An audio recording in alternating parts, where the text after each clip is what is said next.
What's up guys? I just picked up the PlayStation Portal. I've got my PS5 plugged directly into my router. I'm ready for the best possible experience this beautiful device has to offer. To begin the review, I'm going to show you how I have my PS5 connected to the internet and exactly what my download and upload speeds are. Next, I'm going to test it out on my home Wi-Fi first, and then after that, I'm going to hit the coffee shop to see how well it holds up on their Wi-Fi. I'll be recording footage allowing you to see exactly how well it does or doesn't perform before you decide if you want to spend your hard-earned money on the PlayStation Portal. So without further ado, let's jump into this.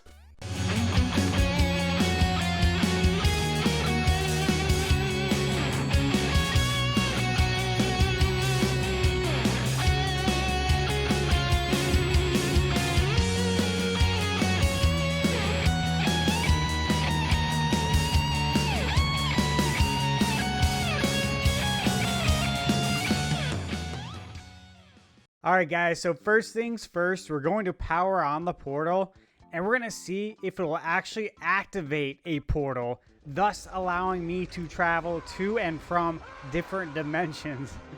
Now, if that doesn't work, then I'm going to begin pairing it with my PS5 because I think that's probably the first step. Now, I'm walking you guys through this from scratch so we can learn together how quickly we can get the portal up and running. Now, if you're wondering why I didn't do an unboxing, let me save you the suspense. It comes with a USB charging cable and the portal itself. That's it, okay? So here we go. And as you can see, guys, I went with the 2-camera setup. This is not something I normally do, but this was done especially for you so you can see how this all works. So I'm going to peel this off. It's always so satisfying, right? Hey, look, and now you can see the reflection of me. Now you get 2 views of me. All right, let me get this on. So where you at, power? Here we go. So the power button's on the back there. And I already charged this up earlier today. There we go. All right, so you just got to hold down the power button for a little bit of time there. Hopefully my reflection will be off this screen in a second. And of course, you guys can see I already have my PS5 on, so it's loading something up right there. Okay, here we go. So we're going to go English, United States. Networks found. Let's go. Yep. There I am. We're going to get that password in. I guess I should remove this real quick. You guys can stare at my copy of Death Stranding there. Let me get this password in. And, you know, this is like my first time actually picking it up and feeling it. And it feels good. The weight feels good. It's not too heavy. Not too light. Feels just right. All right. There we go. You got this cool blue glow right here. Update the system software for this device. All right, so I'm going to read this system software license agreement out loud, word for word for you guys. Just kidding. I would never do that. Yes, I agree. Confirm. Okay, cool. So this is a quick update.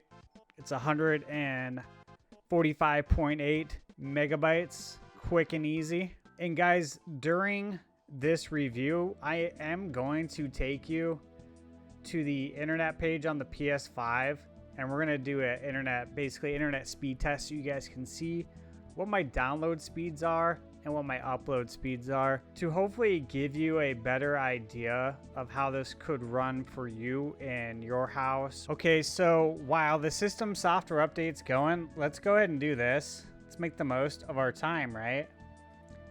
And I'm going to go to my network and we're going to test the internet connection. So you guys can see what we're working with here. Hey, what did I tell you though? Earlier today I checked it, it was 45. And then let's see what the upload is. Hopefully it's still clocking in around 15 to 18. That'd be solid. So again, like the baseline, like they said, is 15 megabytes download. And I don't think they mention any sort of upload. So there we go. 45 and 17.7. So basically 45 and 18. So I will totally take that. And again, I'm on the wired connection, so I picked up a Cat 5 cable from Best Buy for $7, connected it to one of my Linksys mesh routers, and there we go. Definitely looking forward to playing The Last Faith. That is on tap to play and review. Spidey 2. Still need to play Weird West. Look at this, your collection, 330 games. My backlog runs very deep. I reinstalled Elden Ring. I got the platinum for it, but you know that DLC is going to be announced soon. Something tells me we might learn more about it at the Video Game Awards, which would be sweet. All right, we're close. We're at 95%.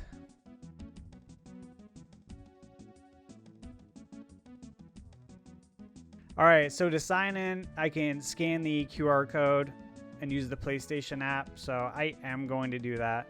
Did you just try to sign in on your device? Yes, so I'm gonna approve that.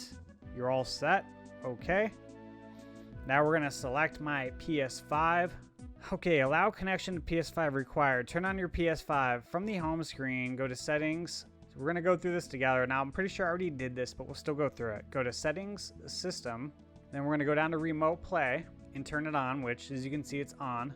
And then to connect your PS5 while it's in rest mode, they suggest that you go to power saving, features available in rest mode, and turn on enable turning on your PS5 from the network, which again, I already had this stuff on, but you wanna make sure you do that. That way, if you try and access the remote play, if you try to use the portal from somewhere else, other than your home, and it's in rest mode, it will be able to turn it on. If you don't do this, it won't be able to turn on your PS5. So you want to make sure you have that setting. Now it says go to the quick menu to easily change settings. Okay, so we got the screen brightness here. Well, I guess it just wants to get going. We'll check out the screen brightness and all that in a moment. So here we go. It's connecting now. Ready to play. All right, man, here we go. I mean, here it is. Do or die time. Let's see how this performs. Okay, connect it using remote play. Okay, now I'm just scrolling through the games right now, as you guys can see.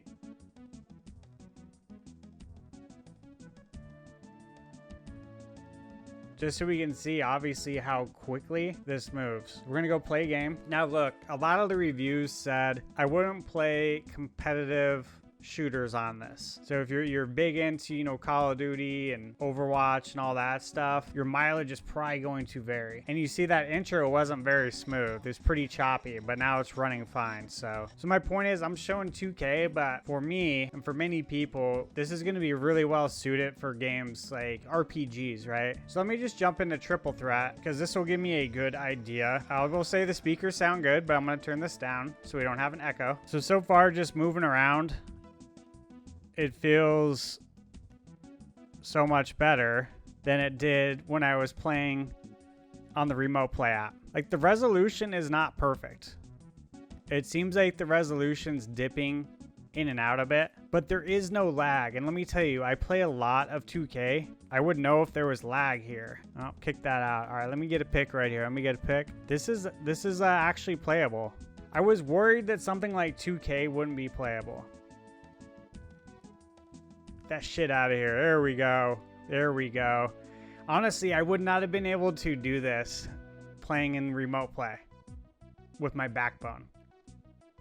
This is really cool because it is actually running smooth. And one thing I heard, guys, in a few of the reviews is that when they initially started remote play, the resolution was dropping and they did run into a couple of issues, like just right off the bat. But then it like smoothed itself out and it worked perfect. And honestly, so far, I'm starting to think that's the case with me as well, is that it seems really smooth now because this feels good. Like, I legit feel like I can win this game and I should win this game. This is cool though. No joke. This is my first time, as you guys saw, using this. So you're seeing my actual reaction here of using this product for the first time. Come here, Vin.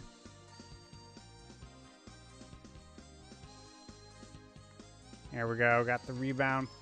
Yeah, it's going to take a little bit of time to probably get the shot down. The shot timing on this. But when you're attacking the paint, it's a lot easier when you have lag. And I know from experience, because I have lag playing people online like nobody's business. Nobody's business. And so sometimes I have to really take it to the hoop a lot more than I'd like to, but it's because there's so much lag. And that's honestly 2K's fault. Everyone knows it. 2K's servers suck. They need to fix them. They never do, because they're greedy. Oh yeah, we're gonna get this W. So after this game, I just want to get this win real quick, and then we'll show you some other games. And I'm just gonna go through some games and we'll see how it is. All right, we're gonna close the game. Let's try Shredder's Revenge. Great game, guys. If you've never played it, what are you waiting for? I got this game on day one. I was very, very excited for it. I grew up on the Ninja Turtles. I'm a product of the 80s through and through. Some people say I never left the 80s, and to be honest with you, I'm okay with that. There were simpler times. Much simpler times. Man, he looks good, right? The screen looks really nice. Alright, so the screen brightness is up all the way, by the way. Let's just go, I don't know, we'll go story, continue. I don't know where I left off. I do remember I have the DLC. So I got Usagi and Karai. I think Karai is how you say it. Basically wearing Shredder's costume, or you could say she's wearing Scorpion's and Sub-Zero and Reptile from Mortal Kombat. Basically the same getup. I'm sure someone in the comments will tell me what the name of that attire is. We'll just go here to episode 1. Which, again, we just want to get an idea of how this plays. And I have beat this game. I think I'm only a few trophies away from getting a platinum. So I spent a lot of time on this, right? My point. Oh yeah, look at that super attack. Guys, if you haven't played the Shredder's Revenge DLC, you totally should. It's the Shell Shock DLC. I actually reviewed it on my channel. So if you guys are interested in learning about it, check out the review. But man, that's totally worth it. It adds so much more to the game. Just a lot of really cool stuff as well for like long-time Ninja Turtle fans. Like a lot of fan service, you could say. All right, now I'm starting to get the flow again. Just feeling the flow. There we go. Can I get 100 hits? Can I get the 100-hit combo? Oh, man, I hyped myself up too much. All right, guys, so there you have it. There is the play test. So we just saw inside of the home. It was useful, right? I was able to play PS5 remotely, and it was a good experience. The fact that I was able to play 2K and easily win a game was pretty cool. That's going to be fun when I'm watching basketball and being able to play. So next, we'll reconvene at the end, and I'll give you guys my final thoughts on the PlayStation Portal. All right, guys, so I spent the weekend with the PlayStation Portal, and now I'm ready to give you the lowdown on the device. Now, over the weekend while testing the PlayStation Portal, I ran across a number of reviews with a variety of tips in an effort to get the most out of your PlayStation Portal, and I tested out all of the tips.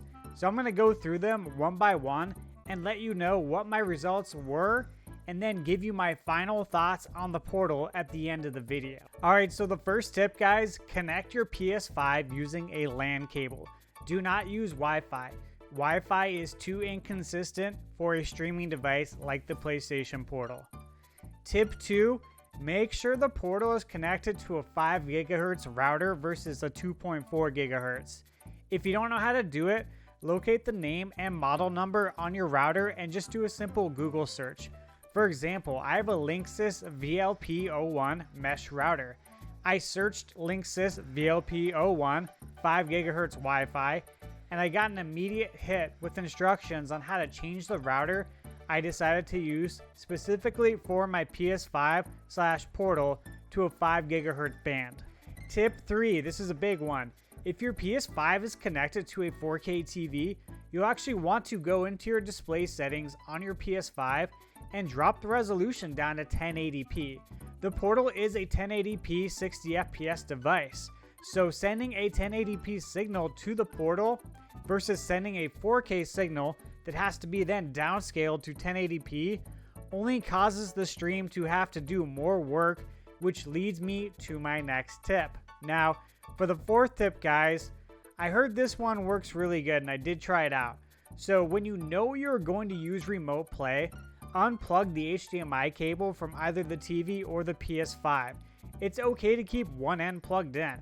By unplugging the HDMI cable, your PS5 no longer has to send an audio and video signal to your TV, and now you're streaming directly to your Portal versus your TV and your PlayStation Portal. Tip 5, this is a cool one. If you have a PlayStation 3D Pulse headset that maybe you bought at launch like I did, you can still use it with your Portal as long as you are within range of the dongle. So I was still able to use my 3D wireless headset while I was in the other room playing my PlayStation Portal. Alright guys, now I want to go through a quick list of pros and cons. So the first pro, the screen looks really good and the size is perfect. It's not an OLED screen, it's LCD, but it still looks beautiful.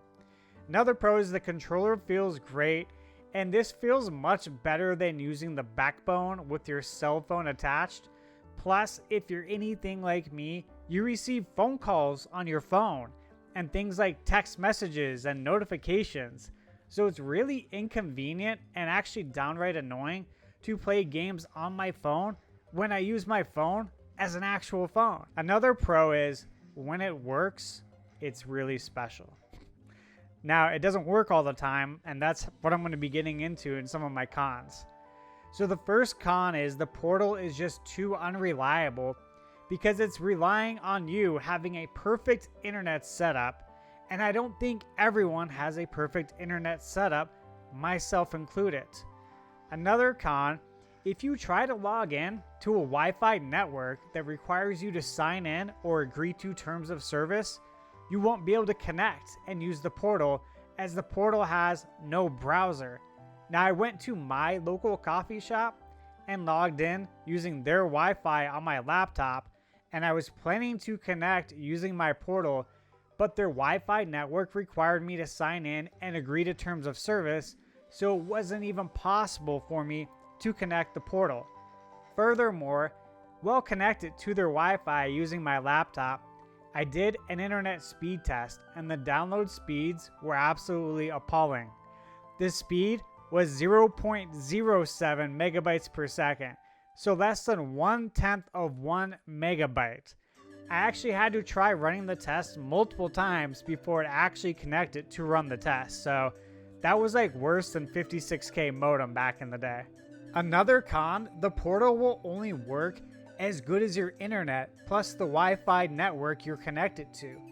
So if your PS5 is connected directly to the router at home, you essentially remove one variable. The coffee spot I go to could never run the Portal using their Wi-Fi because I can't agree to terms of service and because it's less than 1/10 of a megabyte. Now, from what I've read, Starbucks claims their Wi-Fi speeds are up to 50 megabytes per second, which is awesome. However, you have to agree to terms and conditions. So even though their speed is good enough, you still won't be able to connect to their Wi-Fi. Alright guys, with all that said, I'm going to dive in now to my final thoughts. If you're thinking about buying the Portal so you can use it in places outside of your home, you're definitely going to want to take everything I said into consideration.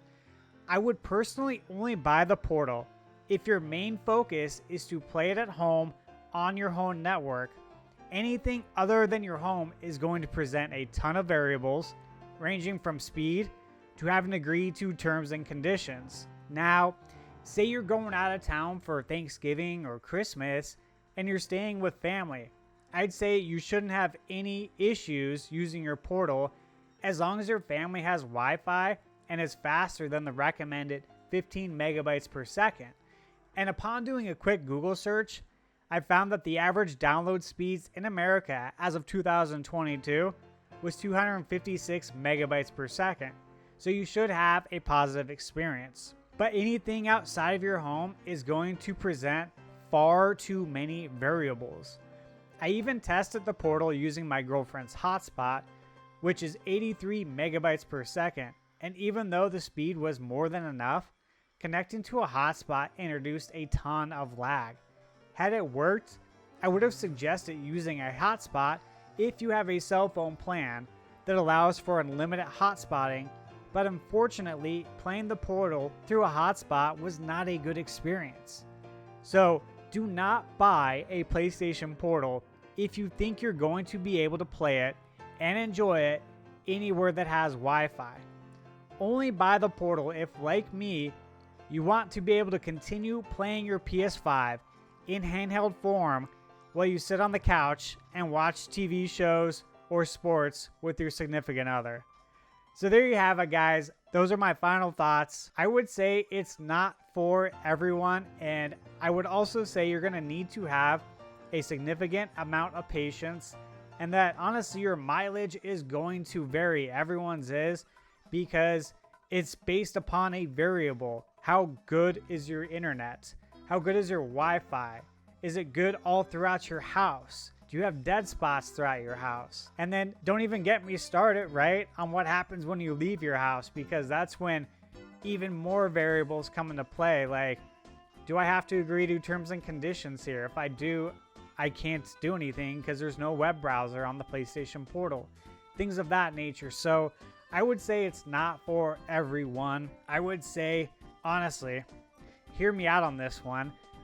Now, I have two monitors right here. I got my TV behind the camera. I have a small TV that I have hooked up over here with Roku. And when I'm working, I have the TV on with the basketball game on. This TV was like $100. It's a Vizio 1080p. It was the TV I had on my desk at work when I worked in the mortgage business. So obviously I took this TV home. Now I use it in the office. I would honestly say, if you want to be able to watch TV still, buy another TV. I have two TVs in my bar, so you can play video games on one, watch the game on the other. I would honestly say that it would be a better deal, especially when you're looking at like price per square inch.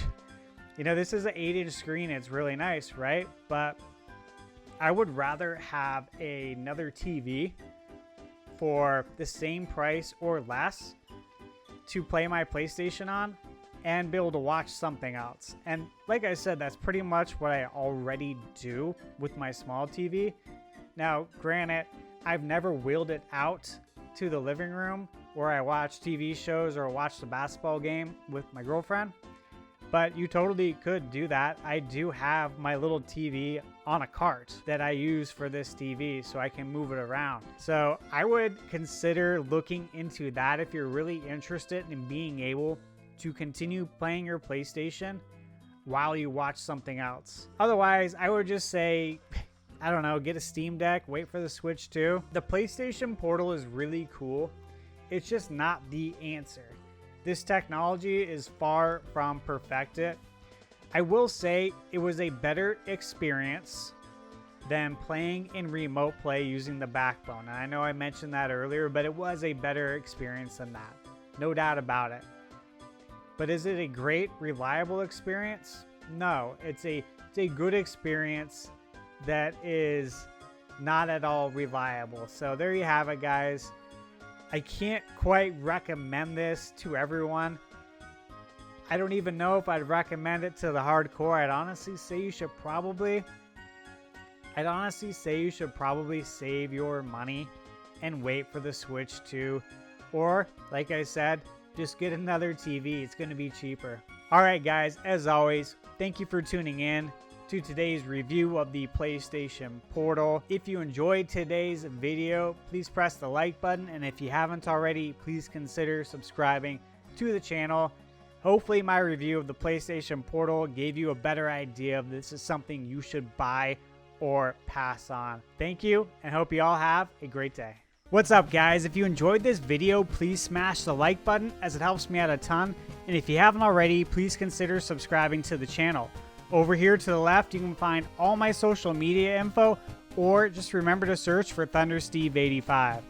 As always, thank you guys for tuning in, and remember, you're never too old to play video games.